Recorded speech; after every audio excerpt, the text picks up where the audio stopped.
ऐसी मौत जरूरी है जिंदगी के लिए कि वतन की वतन के जानिसार रहे, वतन के काम आएंगे हम।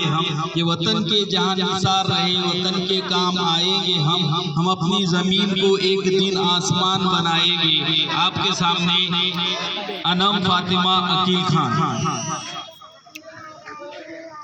अस्सलामु अलैकुम।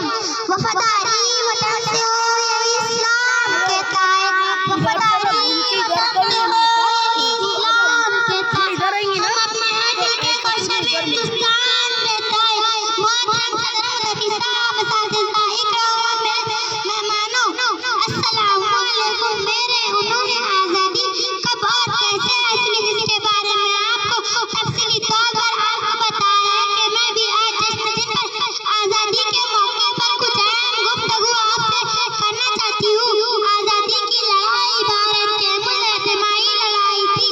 अंग्रेज हमारी एहतिमाई देखकर भारत छोड़ने पर मजबूर हो गए। तमाम भारतीयों को आजादी की तहरीक में कामयाबी मिली और हमारा मुल्क आजाद हो गया। आखिर मैं भी इस शहर के समान अपनी तकदीर खत्म करना चाहती हूँ। वतन की आबरू मिटने न देंगे, वतन की आबरू मिटने न देंगे। मिटेंगे हम तुझे मिटने न देंगे, मिटेंगे हम तुझे मिटने न देंगे। लिखेंगे खून के इतिहास लेके, तिरंगे को कभी झुकने न देंगे। जय हिंद, जय भारत, अल्लाह। शुक्रिया, बहुत बहुत शुक्रिया।